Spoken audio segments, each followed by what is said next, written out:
All right, then I guess it is time to get started. 7 p.m. promptly. Good evening, everybody out there, and welcome to the design options presentation for the Newmarket Outdoor Skate Park. We are adapting our process a little bit. This is typically the point in time in our process where we have a live in-person public meeting, and we have some printed posters where we show you design options that we've prepared for the Newmarket Outdoor Skate Park, and we have a face-to-face public meeting where we get some face-to-face Q&A and some feedback on the design options, as well as provide you guys with some background on the project overall. However, these are the times of COVID, so we've had to adapt some of our platforms and techniques, and instead of doing an in-person meeting, we are hosting a live Zoom presentation this evening. So thank you all for attending and welcome. If you've gotten this far, you've probably found the link through the town's website. And then also, just to know that also through the town's website, tonight's Zoom presentation will be recorded and available for playback. And it is also accompanied by a Google Forms survey, which provides yet another opportunity for all of you out there to provide your feedback, questions, feedback on the 3 design options, as well as vote for your favorite design option. So welcome. We're going to navigate the next hour or so together between myself and my project team here.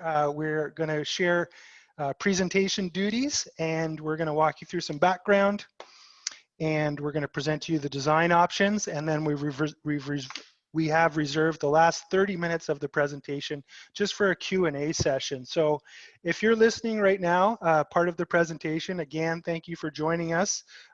You will not be able to unmute yourself. You will not be able to speak, but you might see the chat window as part of the meeting options. So please feel free to write your question and answer or any comments you have into that chat box. And we'll get ourselves underway. So as I noted, yeah, here is the agenda for our presentation this evening. The image on the left is the poster. Hopefully you've seen this maybe around town of Newmarket. This is presenting the opportunity of tonight's Zoom presentation, as well as the Google Forms survey. So there's a link on this poster if you see it out and about in town.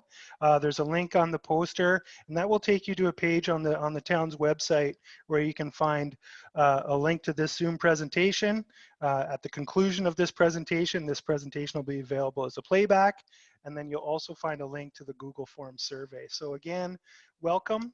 These are unconventional times, but we still really appreciate your participation and look forward to your comments and feedback on the design options that we've presented. So over the next 30 minutes or so, actually hour in total for the meeting, this is our agenda. We're going to walk through some welcomes and introductions. We're going to introduce you all to the project team. We're going to provide a little bit of background on the project. Then we have the meat of the presentation, which is the presentation of the design options themselves. That'll be managed by my colleague Stefan. And then we'll reserve the final 30 minutes of the meeting for question and answer, and then we'll kind of summarize the meeting with some conclusions and the next steps going forward with the project overall. So again, welcome all, and we really appreciate your attendance and participation in the meeting tonight. So in terms of welcome and introductions, I will start with myself. My name is Bill Gurney. I am a lifelong skateboarder. I am a landscape architect, and I am a senior design manager with Newline Skate Parks. Presenting with me this evening is my colleague, Stefan Willette. He is a designer on the Newline Skate Parks team. We are part of a consulting team that is actually being led by Landscape Planning Limited. They're a landscape architecture firm out of Richmond Hill. And on the presentation this evening, we have Greg Baskin representing Landscape Planning Limited, LPL for short. Of course, the entire project wouldn't be happening if it wasn't for the town of Newmarket. And we have two representatives from the town on the presentation this evening. That's Eric Engman and as well Michael Ashworth. So those are the introductions, and that's the 1, 2, 3, 4, 5 of us that are running the presentation. And again, we're really happy to have you all on board.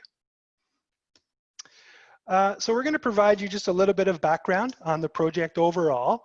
The town of Newmarket is embarking on, they intend to develop their first ever site-built cast concrete modern public skate park facility.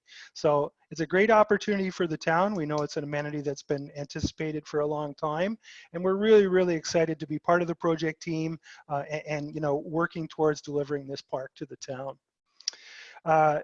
Further to the background on the project, just want to introduce you all to the fact that we have an approved development location. That approved development location is on the north side frontage of the existing Magna Center. Those of you who live in the town of Newmarket are likely familiar with the Magna Center as an existing facility. And we have some slides that are going to show that as well. We've got some aerial photographs as well as some site photographs that will illustrate for the presentation, the site location. Further to that background, the town, as I mentioned, the town has hired Landscape Planning Limited and New Line Skate Parks as professional design consultants. And our consulting services will include public outreach, conceptual design, detailed design, and the preparation of tender drawings and specifications that will guide not only the construction tender, but also the actual construction of the facility. So there is bit of background on the project, and we'll talk about some more of that as we go through as well. At this stage with this slide, we want to talk about some of the guiding principles, some of the tenets that we're going to bring forward as principles as the design team, you know, with the objective to make this a really, really successful, not only a successful skate park facility, but a successful public space and an amenity for the town of Newmarket. So some of these guiding principles that really help us along and gauge our success as a design team, inclusivity. We have a very firmly held belief that the most successful public skate parks they're going to include opportunities and interests for all age groups and all ability levels. And we feel this is really important for the success of all public skate parks, and then specifically the Newmarket Outdoor Skate Park. Another guiding principle that helps us along as we design and develop these projects is the idea of integration. And we feel that these parks are most successful. Obviously, we want to create a great skate park design, and we want to have awesome features and obstacles in the design itself, what we call the design of the active skate park terrain. But what we realize is that a truly integrated park is also going to take into consideration the non-active user and provide spaces and amenities for access, circulation, seating, and spectator opportunities and such like that. So inclusivity and integration are two of the guiding principles that are going to really help us as we go through and help measure the success of the design as we go forward. Working on skate park developments is really exciting. It's really fun. We, New Line Skate Parks, this is all we do, planning, design, and construction of modern skate parks. And what's interesting here is there's no rule book for developing skate parks. Modern skate parks come in all different shapes and sizes. We have, you know, we've developed projects literally in every province and every region of Canada, but we have no interest in creating carbon copy skate parks or cookie cutter skate parks. There is a universe of creative opportunity in front of us, and we really want to make every single community skate park specific and unique to that community. So with that, what we find is there are primarily three key variables that are going to influence the design direction for any specific project. Those three variables are on the screen right now. The budget is also always a key variable. I think it's probably pretty self-explanatory that bigger budgets build bigger parks, and obviously the extent and the magnitude and the scale of what we design will be directly influenced by that budget, of course. So we have some slides that speak to that. Another key variable is the site location. As landscape architects developing skate park designs, the site location itself and study of that site location, the opportunities and constraints of that site location are going to be really big influencing factors in terms of the design direction. So we have some slides that will speak to that as well. And then last but not least importantly there is the input from the local user group. And any of you out there that are familiar with New Line skate parks, any of our past projects in different cities and towns around Ontario, you might be familiar with some of these public meetings we've done in the past. And we actually put a lot of time and a lot of effort into getting feedback specifically from the local community of active users, because that really tells us what your preferences are, what kind of park style you want to see, what kind of features you want to see, etc. So the next few slides, I'm going to talk about those three variables specifically. And we're going to start with the budget. And I have only one slide here to show. The site budget, we are looking at this as an all-inclusive budget. So outside of the design fee portion, the construction budget is going to be allocated across the four categories that are shown on the screen. We have to, within this budget, include for site engineering. So this is the preparation of all the earthworks and all the site servicing that happen to enable us to build a skate park. The largest portion of this budget will be going into the hardscape paving. That is obviously all of the concrete skate park terrain features, as well as the hardscape dedicated for walkways, seating areas, spectator areas, and such like that.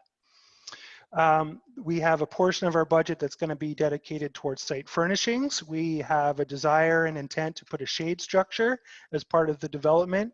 And then we also want to make sure that we have a sufficient budget available for benches, waste receptacles, garbage, recycling, etc., as well as some signage. So these will be the complete, all the elements that are going to make a complete and excellent public space, as well as an excellent public skate park.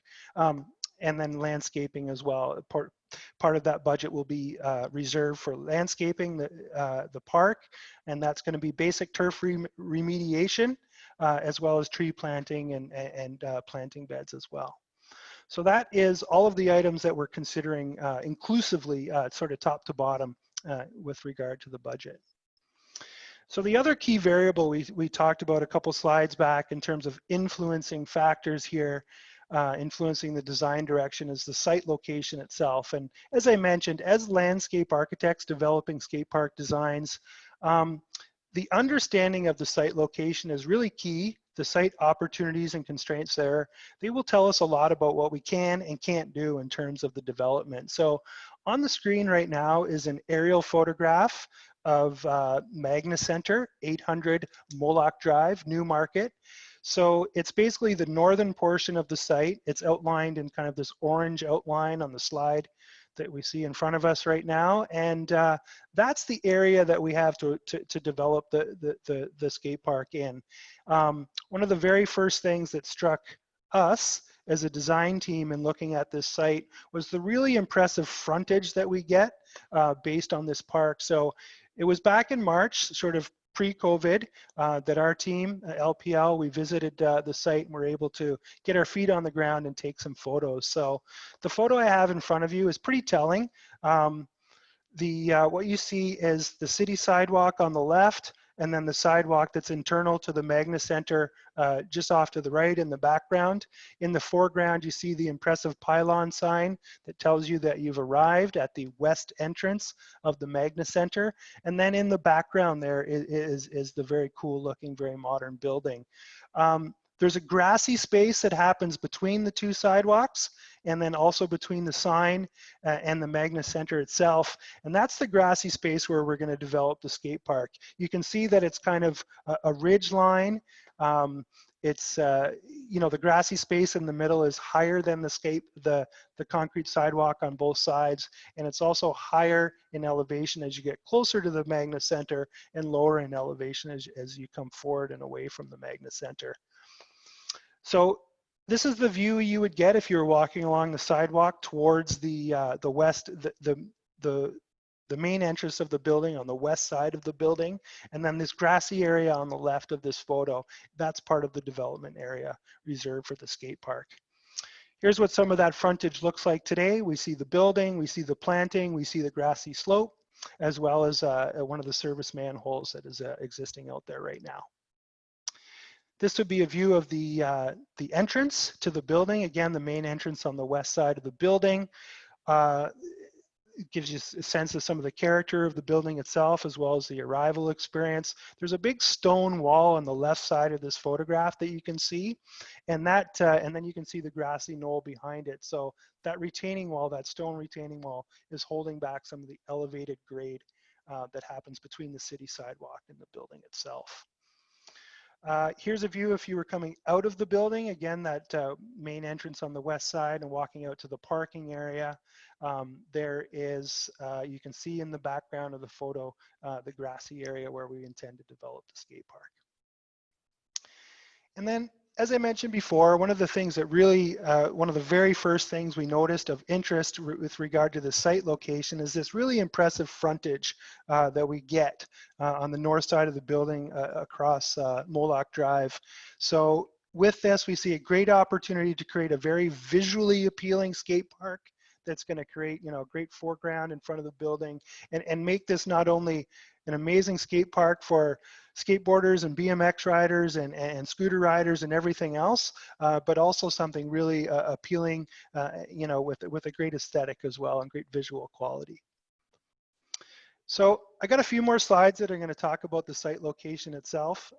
Part of our understanding of the site before we really get knee deep in the design is looking at really an in-depth study of the site. And part of that is this topographic survey that has come to us through the design team through the town. So looking at our topographic survey, the slide on the screen right now, there's a few things that we noticed. This is a key piece for us as a design team. It gives us a scaled, accurate sort of layout of everything that is existing on site, all of the hardscape and the parking areas and the perimeter of the building, the property line, the sidewalks, etc.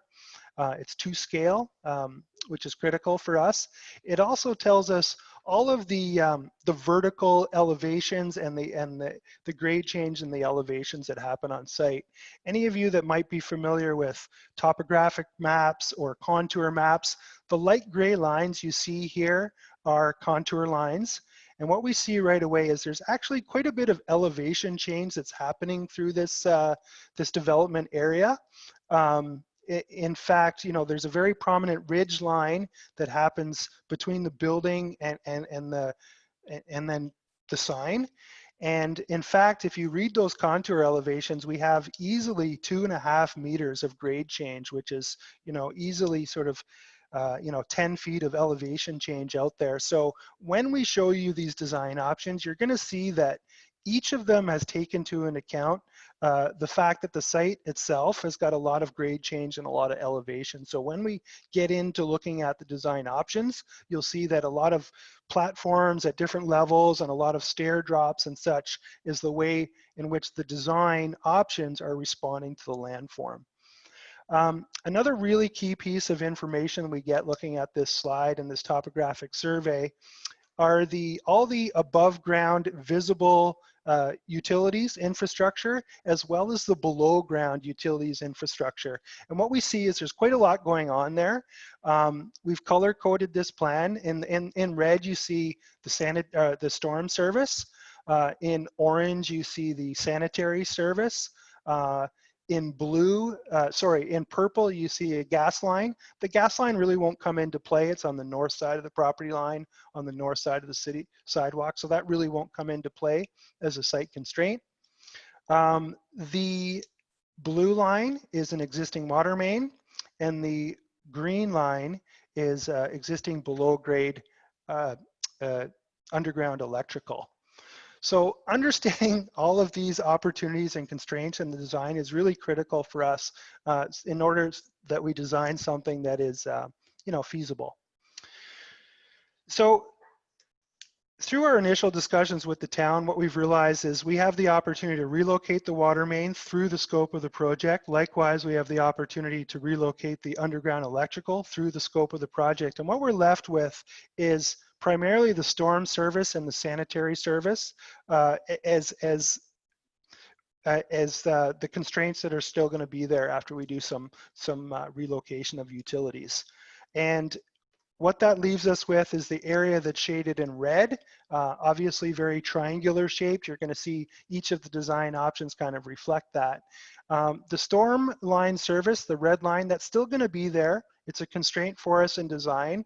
We can put some hardscape paving through there, but we're not going to put any skate park features specifically through the corridor of the storm line. And that's just in case the town needs to get in there and dig up a corridor or a trench and replace that storm line at any point in time. So just quickly sticking with the theme of site plan.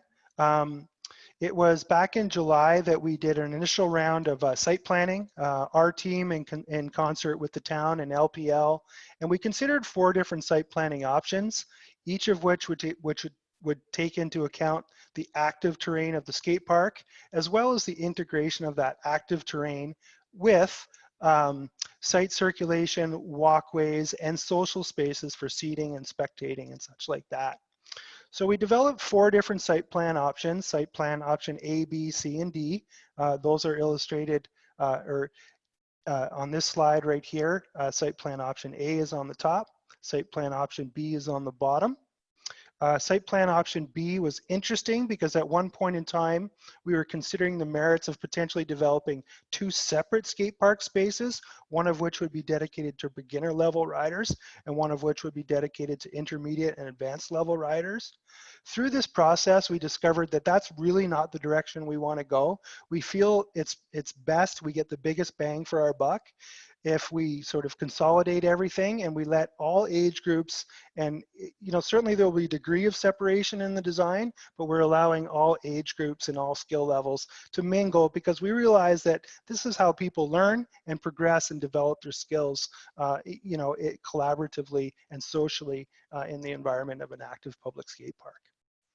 So at the conclusion of this whole exercise that we went through in July, it was basically site plan option C, that's on the screen right now, on the top half of the screen. That's the site plan direction that we're moving forward. That's what the 3 skate park options that we're about to show you are all based off of those. So assuming you guys are all still with me and I'm not talking on for too long, we talked earlier about 3 main variables that are going to influence the design direction. We talked about the budget, we talked about the site location, and now last but certainly not least, we're going to talk about the input we get directly from the local active user groups. This is precisely the reason why we're having a Zoom presentation tonight and the follow-up through the Google Form survey. But it's important to let everybody know that this phase is actually the second of 2 phases of public outreach. And it was actually back in May where we did a preliminary design survey, another preliminary design survey. The goal of that survey was to gauge interest in community interest in the participation of a variety of wheeled sport activities.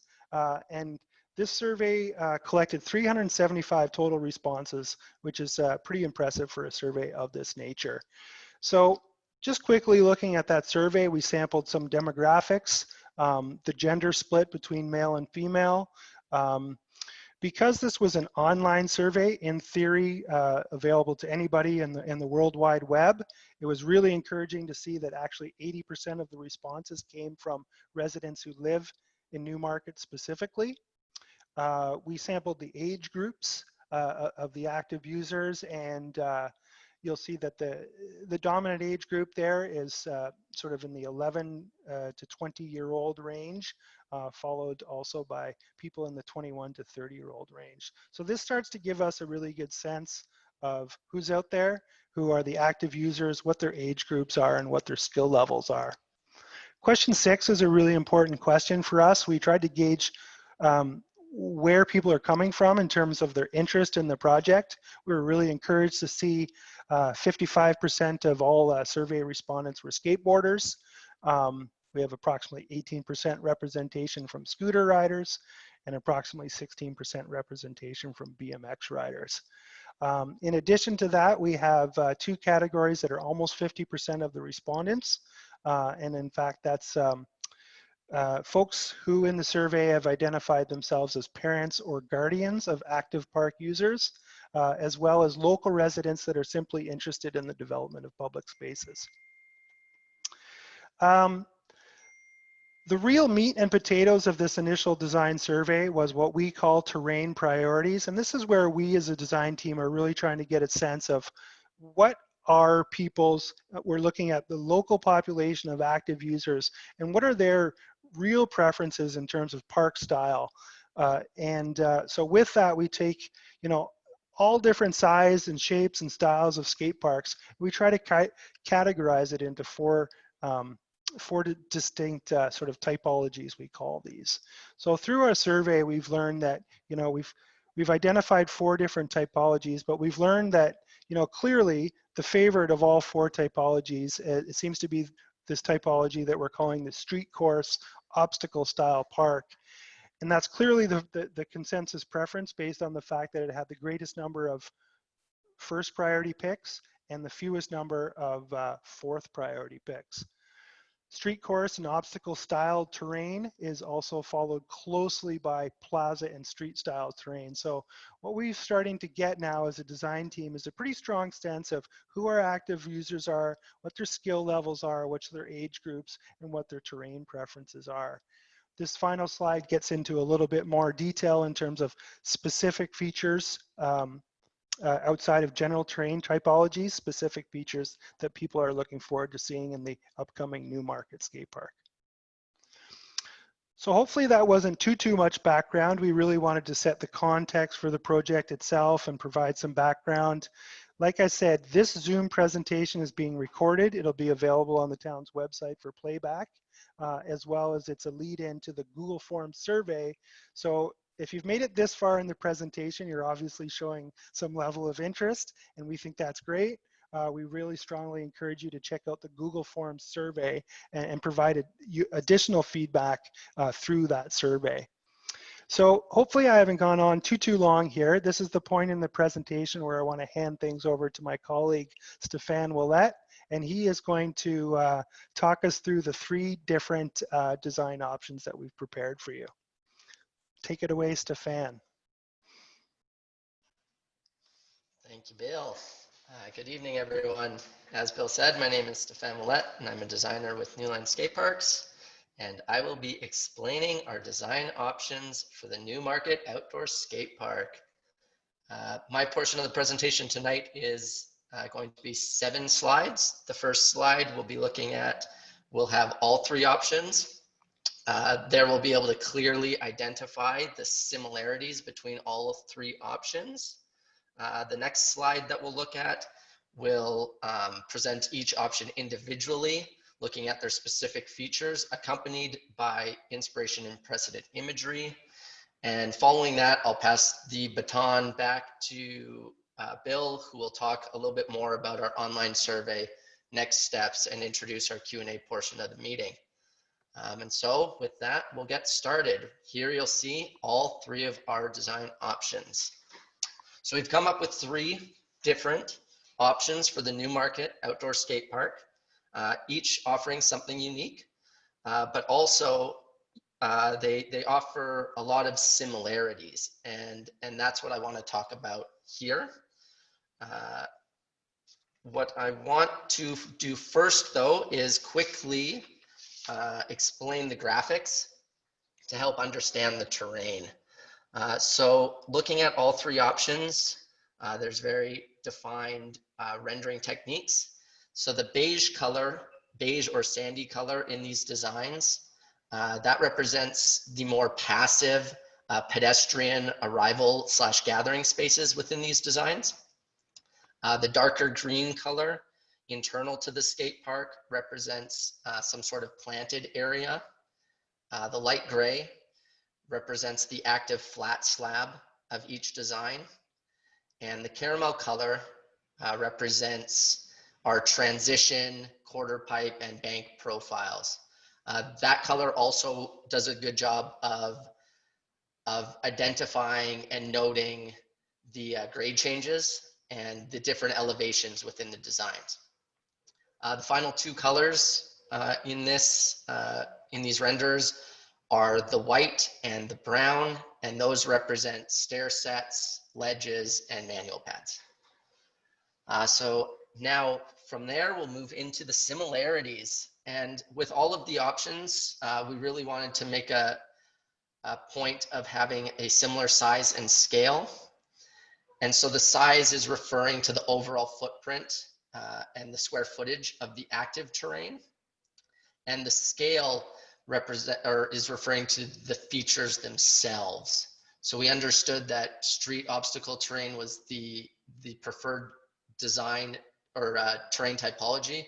And so we designed the features to that scale and the understanding of the intermediate rider, and as well as the 55% of which are skateboarders. There's definitely a different scale of design for an intermediate skateboarder versus an intermediate BMX rider. So we took all that feedback to heart and designed the spaces accordingly.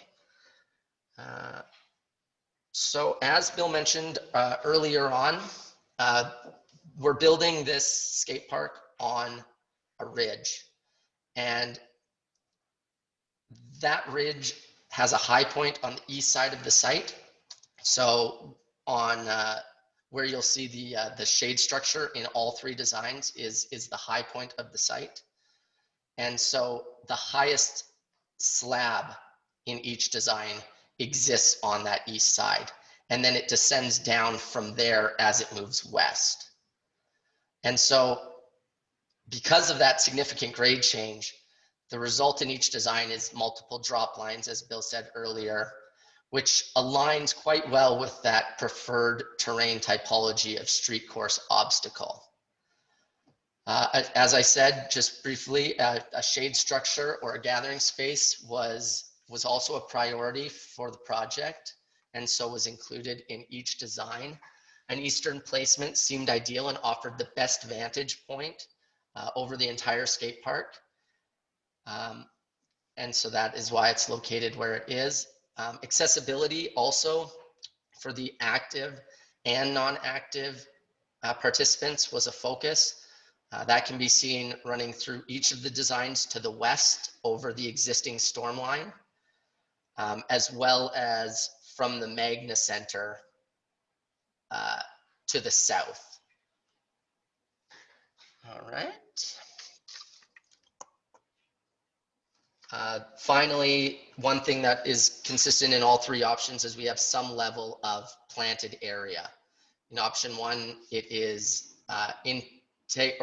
integral to the design. It's integrated into the space itself. Option two, it's a little bit more on the periphery, as well as in option three. And that planting is to add to the overall experience of the space and provide a buffer between certain zones. And now I guess we will get right into the details. Okay, so with option one, I think the most unique part of option one is that we've created this integrated planting that separates the two street lines. That's good. That allows for there to be two distinct lines of flow, which is very unique to this option. All right. Sorry, I'm just checking my notes real quick. I guess from there, we will look at the pedestrian style entrance, or the plaza style entrances into the park. So coming out of the Magna Center there, we ascend an accessible ramp to the shade structure on the east. From there, we arrive at our highest elevated slab at 4.5 feet. At that slab elevation, we have our bowl. Again, because it's on a ridge, having the bowl on the highest, in the highest elevated area of the park allows us to get more depth out of that bowl and tie into subsurface drainage systems.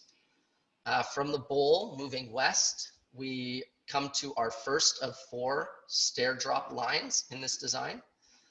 That is represented there by J, which is a 3-stair drop with a down bank and a down ledge.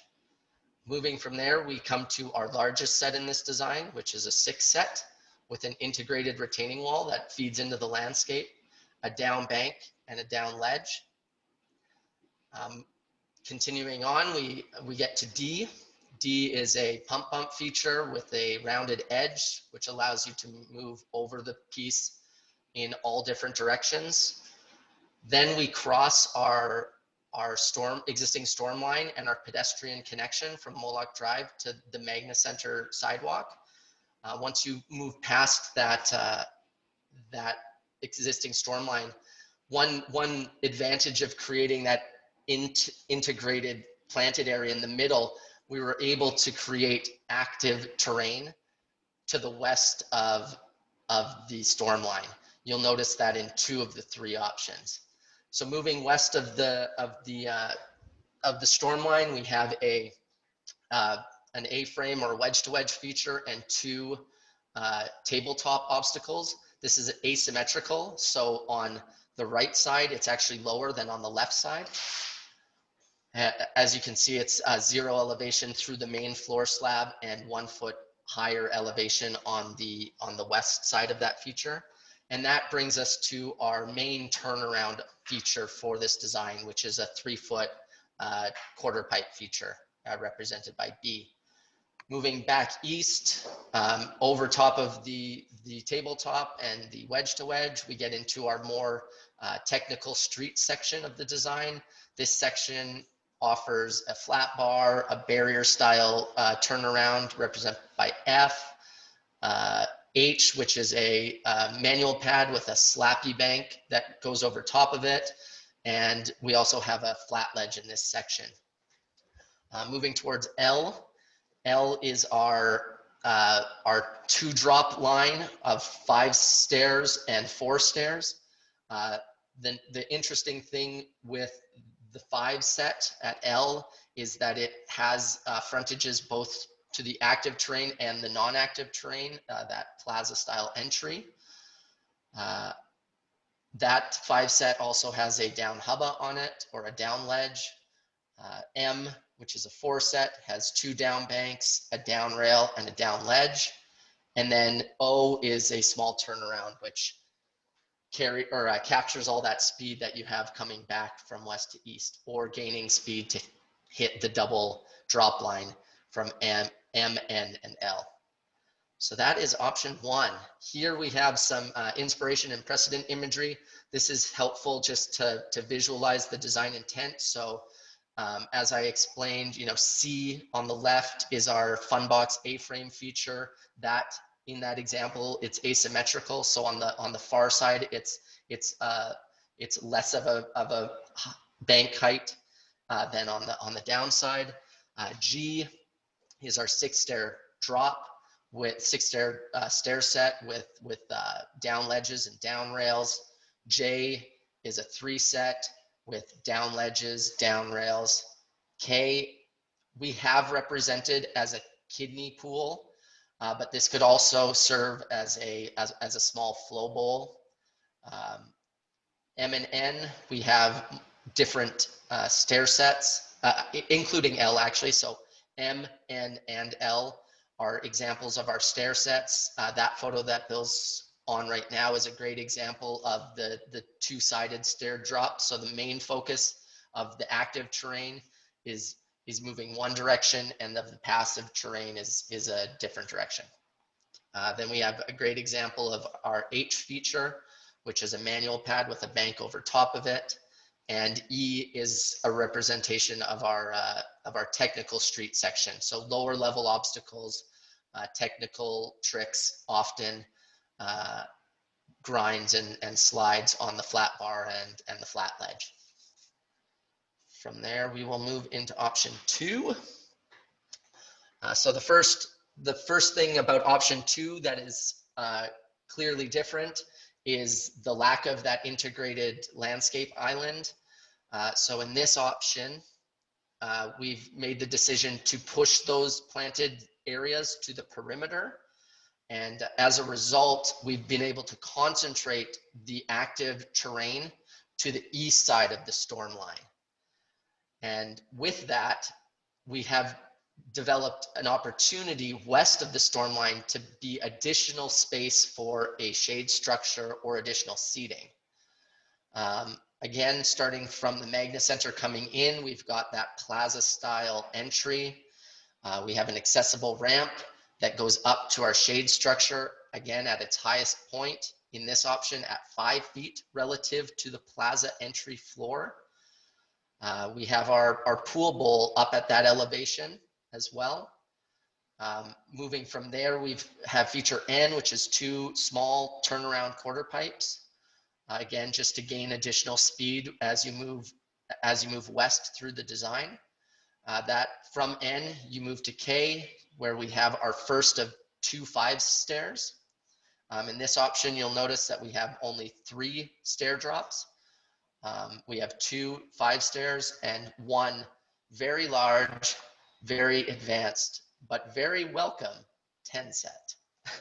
So with K, we have a 5 set, we have drop banks, we have a down hubba or a down ledge, a down rail. From there, we move to our technical street section with I, J, and L, which is a flat ledge, flat bar. We have a small pump bump to redirect because there's a little bank to quarter pipe hip, a little quarter pipe pocket, and quarter pipe there.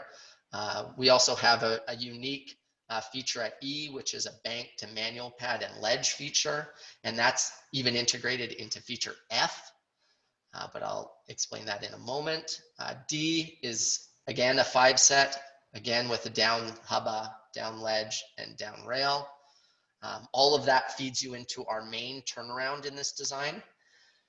Unlike, I guess this is a fairly substantial feature because it's capturing a lot of flow through the park. So it's a fairly substantial feature, 4 feet tall, currently designed as a bank. It has steep banks on either side. It also has integrated seating, which allows it to break that grade because of the height and the proximity to the plaza or the pedestrian connection over the storm line. Moving from C, we continue back towards the main entrance. We have feature F, that's a wedge-to-wedge gap integrated with the bank and with that manual pad obstacle. So a lot of up and over manual combination trick opportunities. G is again a flat bar, H a flat ledge. And then we come to our main, I would say, signature piece of this design in a lot of ways is this large stair drop. And so it's a 10 stair drop. It's represented here as a 5 set, but it's 5 large stairs, and that's gonna act from the passive side into the main entrance as amphitheater style seating, and that arrival and that gathering seating space for people coming into the park, and not affect the active terrain that flows in that direction, moving from east to west. That also has a large down ledge and a pretty interesting blended hip right there. Yeah, and that's option 2. Slightly different than option 1, focused primarily on the east side of the storm line. So again, we have our inspiration and precedent. C on the top left represents that turnaround piece with integrated seating. N demonstrates just a small scale quarter pipe turnaround. We have examples of 2 pump bumps, 2 examples of a kidney pool. The bowl on the top is a little bit mellower though, and that could be more of the style. I know there was quite a response to have a flow bowl, and so the space is quite limiting in some regards, but I think we could have a very interesting, I guess, approachable pool style bowl that feels more like a flow bowl. Typically, a pool bowl has a tighter radius, and it's more advanced. And a flow bowl generally is more expansive, but typically has a looser radius. It's a little bit more manageable and speed generating. Moving down, M is a great example of the 5 oversized stairs. The image on the left I particularly like because this was the original vision, to have the large stairs with intermediate stairs on the active side. So it feels like that true 10 stair, but it also acts as that seating space. And then G and H represents our technical street section, flat bars, manual pads, flat ledges. And then D and K is our 5 set drops with down ledges and down rails. Option 2, complete. Now option 3. Option 3 is a departure even more from option 1 and 2. This option noticeably has no bowl. This option focuses primarily on the true Plaza Street style terrain. The other thing that's unique and interesting about this design is option 1 and 2 straddle the ridge, so they have grade change that exists on either side of that main ridge line through the middle, whereas this option is built into one side of the ridge. So you'll notice on the north side of this design, there is a bank that runs the entire length. And so that really does create an interesting opportunity to create these multiple manual pad ledge to bank options. I'll start at the bottom again. As we enter from the Magna Center in the parking lot, we have that continuing plaza style entrance, different from the other options where there's a more defined break from passive and active. Here, you are greeted directly with our largest sets. So it feels very, very strong, or very much like a plaza, urban plaza space. Moving to the east, we have that accessible ramp up to the shade structure. We have these integrated retaining walls that build into the surrounding landscape, creates that seating opportunity away from the active stair drops. In this design, our elevations are up to 4.5 feet. So moving west, we have three sets. That a 3 set is equivalent to 1.5 foot drops, 6-inch risers. So we have 3 consecutive 3-stair drops, each with something unique on it. On the first at M, we have 2 small banks with a small down ledge. At J, we have a small bank and a Pier 7 style manual pad. So a flat manual pad with a larger drop on the west side. And then at the third step, or third drop, F, we basically just have a 3 set, a simple bank, and a down rail.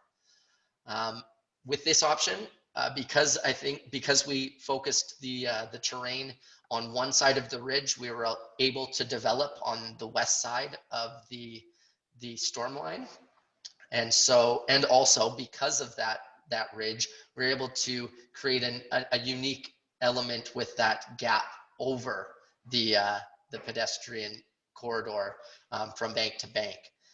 Feature C is as with the rest of the style of this park, very architectural, linear, plaza style. We have a space for a sculptural piece or a skatable art piece. Moving to the west, we have a very nice long 3-foot QP quarter pipe to turn around after you've come down all 3 of those 3-stair drops. Moving back east, we have an asymmetrical hip feature with a slappy manual pad on top. So a slappy is basically just an angled bank or angled ramp face. A bank typically has a radius at the bottom, whereas a slappy often doesn't, or is a steeper angle. So that is existing there in feature H. G is a unique feature as well. It's a 3-stair with a manual pad on top of it, but the 3-stair doesn't function perpendicular to it. It functions parallel with the stairs. So you're able to come out of the bank onto any of the stair risers and then back into the bank. Feature K, we have an up gap feature, so you can ride up that bank, up the 3 stairs, and then up to the top of N. N is our 6 set. That's our intermediate stair drop. That's a 6 set with a down rail and a down ledge. And then moving over to O, we have our grand 9 stair drop, and that has a down rail down the center of it. That is option 3. Again, moving from top or left to right, top to bottom. B, quarter pipe turnaround, a few examples there. F, we have a 3 set with a bank hip. J and M are 3 sets uphill, are Pier 7 manual pad, down ledge, down rail. Feature I, which runs along the north, along with E and L, are essentially manual pad and ledges that feed into the bank. Feature O is our large set. There are a few examples on the right there. Feature N, our 6 set, and feature H, our wedge hip with slappy manual pad. Finally, our feature C, which again could be a sculptural piece, sculptural transition piece as represented in the 2 photos to the left, or it could be a sculptural manual pad as evidence in that 3rd photo on the right, with different angles and geometry there. All right, well, that concludes my portion of the presentation. Thank you all for listening. It was great to be able to present these options to you. I hope I was able to provide some insight into the features of each design and create some excitement for the future Newmarket outdoor skate park. I believe Bill will now take over from me and talk about our online survey, next steps, and introduce our Q&A. And I look forward to answering any of the questions that relate to the design shortly. I see that there's 22 in queue, so that's exciting. Thanks again. Bill? Yeah, thank you very much, Stefan. That was excellent. I'm just looking at my timer. We have run a little bit longer than anticipated. We had advertised this meeting as running from 7 p.m. to 8 p.m. We can keep things running a little bit longer, depending on interest in the Q&A going forward. But thanks very much, Stefan. That was really helpful and really informative. And you know, that is the bulk of the presentation right there. I wanted to just kind of highlight where we go forward from here and then open up the floor for our Q&A opportunity. So like I mentioned before, the public outreach part of what we do is really, really important. It's important for us to hear back from the community and really give an opportunity to state preferences and make this park as personalized as possible. So if you've gotten this far, you've certainly shown a level of interest. You've found your way to our Zoom presentation. This will be recorded and available for playback. But really, this is just the first part of a 2-part process.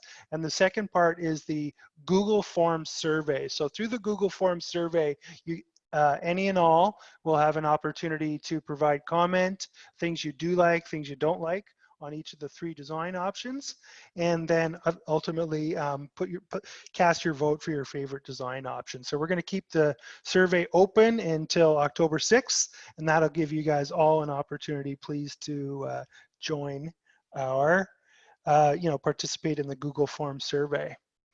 So that is, in essence, the conclusion of the presentation. We have our meeting moderator has been managing the chat window and fielding some of the Q&A. So I guess without further ado, I mean, hopefully all of you that are participating in this meeting, you don't have the ability to talk, but you do have the ability to submit your questions through that chat window. So we're going to keep the meeting running for as long as, the next at least 15 minutes or so, as long as there is an interest in the Q&A portion. So with that, my moderator is pointing me to a couple of questions. Question number 1 is, how deep is the bowl? And that is a great question. Obviously, anybody who is a fan of bowl or transition skating will be interested in knowing that. Now, the interesting thing about our process to date is we did the initial design survey. Through that design survey, there was not an overwhelming interest in bowl or transition style terrain. Therefore, we've put a heavier emphasis on plaza style terrain. But what you will see is 2 out of these 3 options are including for a smaller to medium-sized bowl. Recognizing that this is the only outdoor public skate park in Newmarket, we feel it's important to offer at least 1, if not 2 options that offer a bowl. Now, this is probably not going to be the deepest bowl in, the GTA or Southwest Ontario. If you went down to Ashbridges Bay in Toronto, you would probably see a 7 and 11-foot deep concrete bowl. I don't think we're going that big. Through our design options survey, we've kind of learned that there is more of an interest in plaza style terrain, somewhat less of an interest in bowl terrain. But we want to create a well-rounded skate park that offers lots of experiences and opportunities. So 2 out of 3 options are presenting a bowl. It won't be huge. It's probably on the smaller to medium size range. Our depth of the bowl, like, we've intentionally set the bowl at the highest plateau of the design. That'll enable us to get the greatest depth possible.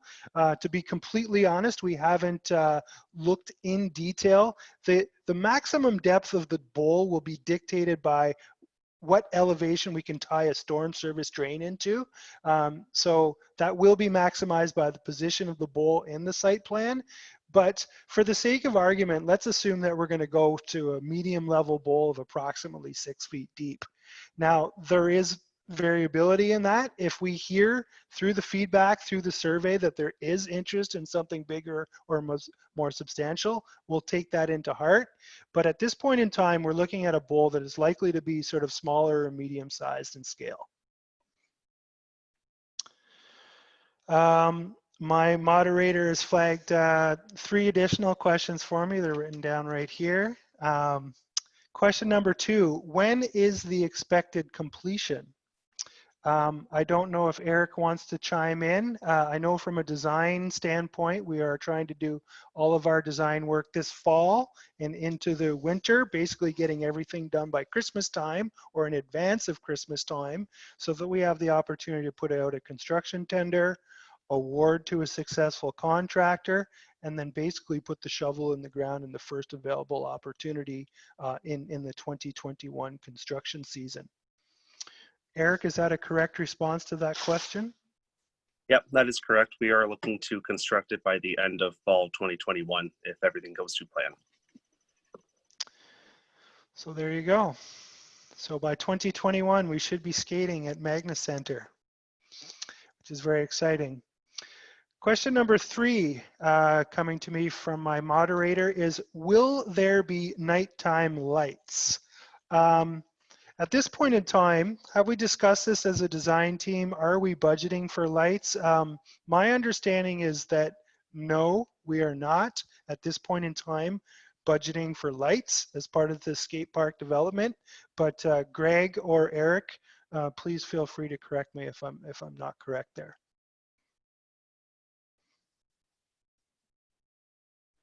We're not planning for or budgeting for lights at this stage of the project. Yeah, right now we are not, but we are going to be installing conduit and allowing for lights in the future without disturbing the park. So that is something we are looking into right now. So with that, we wouldn't prevent the opportunity for a lighting system potentially getting developed in the future, but not planned for or budgeted for at the initial phase of development. Question number 4 is similar. We are being asked if there will be an outdoor water fountain. And I wonder if Greg or Eric can respond to that question. Are we planning for an outdoor water fountain?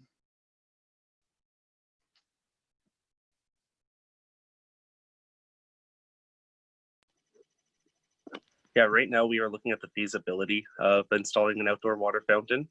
Right now we're in discussions with our operations department and our facilities department to see where we can put it in a manner that's not going to affect water quality. Thank you, Eric. Question number 5 coming to me from my trusty moderator.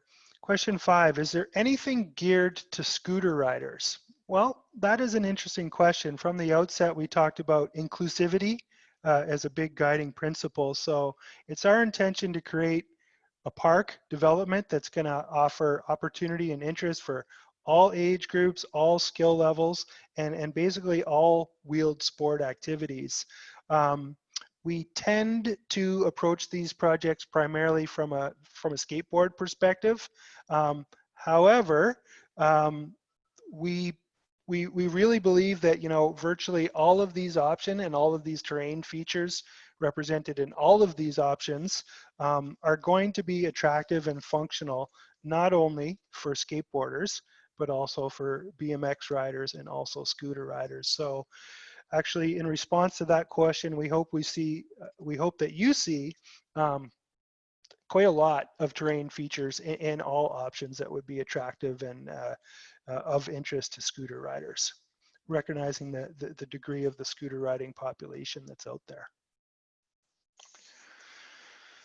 Question number 6 coming to me from my trusty moderator. When will we have 3D renderings to better understand the experience? That is a really good question. We do have 3D renderings as part of our design services package. We are planning a follow-up public information center later in the fall. Is that correct, Eric? At which point in time we will have 3D renderings available. At that point in time, we will have selected a preferred concept design, and we will have worked our way through the vast majority of the details, but 3D renderings will be available later in the process as we approach the third and final public outreach opportunity. Do you want to speak further to that, Greg or Eric? I know we're planning for that opportunity. I don't know that we've scheduled that meeting date at this point in time.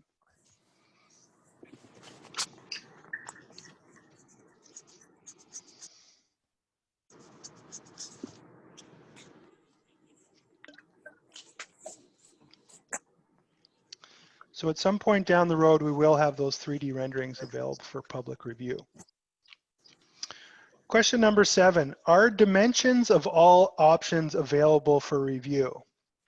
At this point in time, there are not. At this point in time, we are still looking at 3 very preliminary design options. Each, we've used sort of 2-dimensional graphics and annotated with a legend and then some grade markers. We realize that there are limitations to 2D graphics. This is why we're sort of supplementing our 2D sketches with the brand of inspiration and precedent imagery. At this stage of design development, that'll be sort of the best we can offer in terms of graphic visuals. In response to this question, are dimensions of all options available? They will be visually represented down the process later in the fall when we have the 3D renderings available. And then at that point in time, what you'll see is a 3D digital, like a 3D rendering representation of the skate park. And the relative dimensions will be, they'll be visible by, human scaled figures and tree scaled figures and automobiles and such like that within the 3D rendering to help give everybody a sense of scale.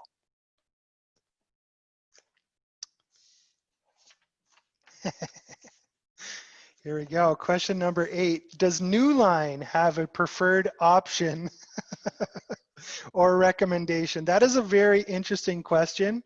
I don't think I'm going to answer that question, but at this stage of our process, design development, putting 3 options on the table, presenting them publicly, and providing a public opportunity for response and feedback, we really like to stay unbiased ourselves. I mean, if you were to ask me offline, if I have a personal preference, I might answer that. But at this stage of the game, and just given the purity of our public process and our Google Forms survey, I would prefer not to answer that question because I don't really want to influence a direct bias regarding my own personal preference.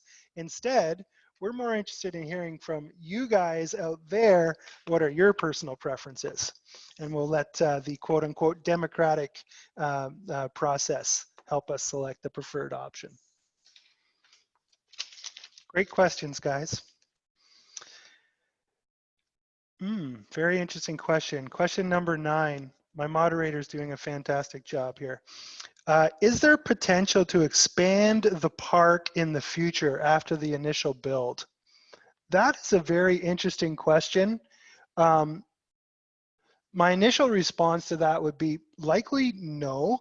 And the reason I ask that is, I mean, at this point in time, certainly there's no budget allocation from the town beyond this phase 1 development and what we're looking at the screen right now. The other reason I'm inclined to respond to say no is that, we have a certain amount of real estate available to us within this development location. These phase 1 designs are likely to maximize that footprint to a pretty large extent. There may be potential opportunity for a small expansion, but I think for the most part, we're certainly gonna occupy the better part of the phase 1. I shouldn't say phase 1. I should say we're going to, maximize the better part of the budget that we have currently available and the real estate that we have currently available on the site. So there are no current plans for a future expansion of this design at this point in time.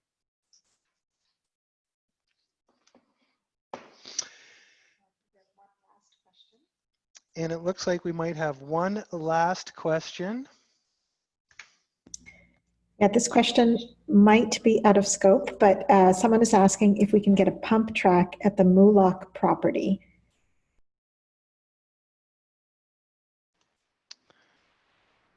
Someone is asking if we can get a pump track in the Moolock property. Is that a different, are we referring to a different development area, or are we still referring to this specific development area, do you think? I believe that's tomorrow's meeting, if I'm not mistaken. Oh. Thanks, Greg. Could you provide any more insight on that? Are we talking about like a whole different project, or? Yes, that's right. For any more information, I'll have to delegate to either Eric or Mike. Yes, that is actually for another project that I believe is being on display tomorrow. That is the Moolock Estates project.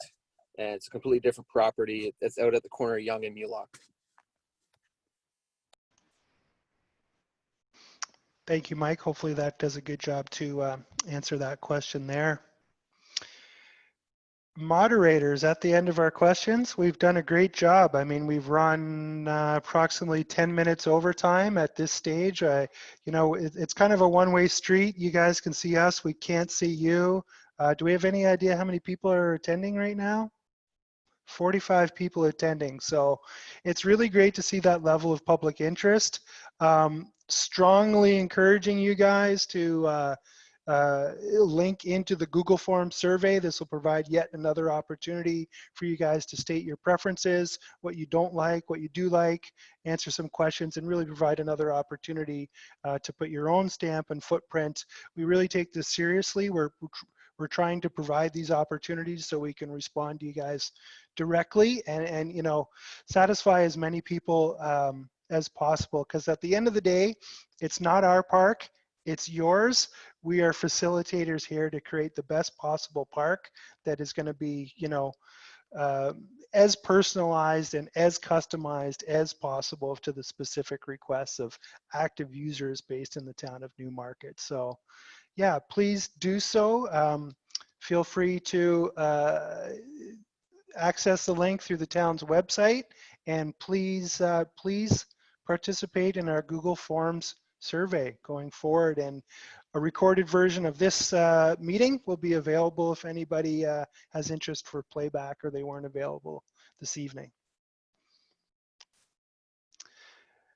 So from the Newline Skatepark side of things, this is pretty much meeting adjourned. Again, thank you all for your participation. It's great to see this many people attending the meeting. And we had 375 people respond to our first survey, and we're hoping to get at least that many people responding to our second survey. So genuinely, thank you again for your participation and interest. We would love to be doing this as part of a face-to-face meeting, but in the times of COVID, we're hoping and trusting that this Zoom presentation and our Google Form survey will suffice to you know, give us the same information and the same level of interactive feedback. So thank you very much. Nothing else to say from Newline Skateparks. I'm open for closing statements from either LPL or the town.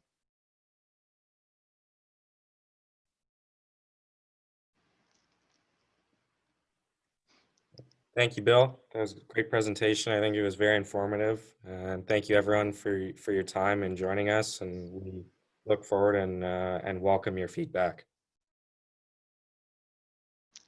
Excellent. All right, well, that will conclude our meeting. And thank you all for participating. I hope it was